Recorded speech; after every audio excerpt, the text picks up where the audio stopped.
दीक्षिया आदर्श युवक संघ संकीर्तन कमिटी आनुकूल्य 24 प्रहर संकीर्तन नामयज्ञ महासमारोह अनुष्ठित। मयूरभंज जिलार बहलदा ब्लॉक औलाचोड़ी पंचायतर दीक्षिया ग्रामर आदर्श युवक संघ आनुकूल्य बहु पुरातन तथा 120 वर्षर ऊर्ध्व हेब 24 प्रहर संकीर्तन नामयज्ञ कमिटी महासमारोह अनुष्ठित हो जाइछि। 28 तारिख दिन घट उत्तोलन करा जाइथिबा बेले 30, 31 एवं 1 तारिख दिन नाम संकीर्तन करा जाई पूर्णाहुति करा जाई समापन करा जाइथिला।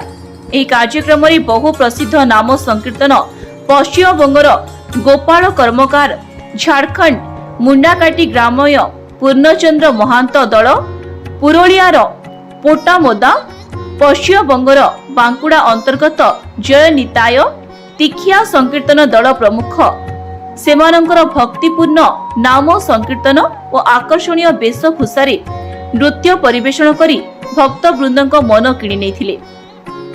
सबुदिन कमिटी तरफ अन्न प्रसाद, खेचुड़ी, खीरी, मालपाव बंटन व्यवस्था करा जायथिला। आखपाख अंचल बहु संख्यारे हरिप्रेमी जोगदे निजर मनर ठाकुर निताई गौरंकु पूजार्चना करने सह आशीर्वाद नेपा सह समाजर मंगल कामना पाई प्रार्थना भिक्षा करथिले।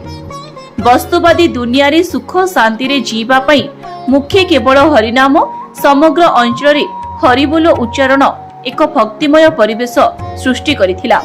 उक्त कार्यक्रम परिचालन रे फकीर मोहन महांत, दशरथ महांत, श्याम सुंदर महांत, टुणिया महांत, दयाल शंकर महांत, सुधीर बारिक, अधिरथ मंडल, धर्मेंद्र बेहेरा, भागवत महांत, हरिकृष्ण मंडल, दयानिधि बेहेरा, गुरुचरण महांत, टुणिया महांत, भागीरथी परमाणिक समेत कमिटीर अन्य सदस्य माने सहयोग करथिले।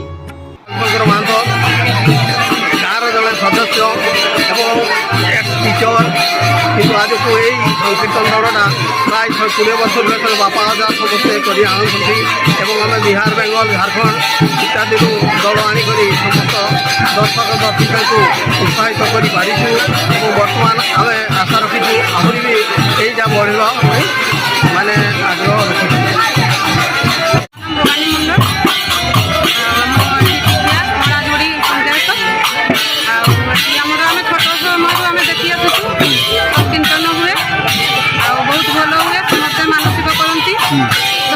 पुराण भी हुए आ बहुत पुण्य पत्र आसती घर को आ मजा मस्ती भी हुए भाउज सहित सांग सहित भाई भौणी समस्त भलरे संकीर्तन पालन करते।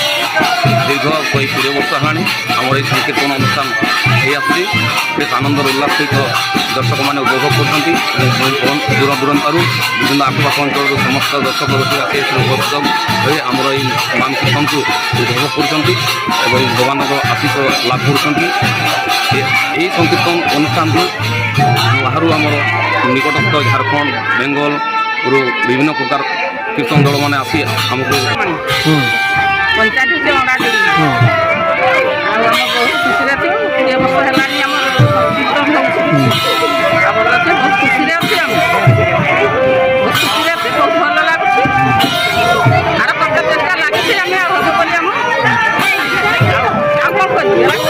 भगवान राधा गोविंद नाम खूब सुंदर भाव से श्रवण करेणु आपण भक्त मान धन्यवाद दूसरे मुझे पाखे चिर उपकृत सहित रोचे देवोत्सव सेवा हिसाब से धन्यवाद मुझे कही मो वक्तव्य। रायरंगपुर अखे Biswal report, B E news Odisha.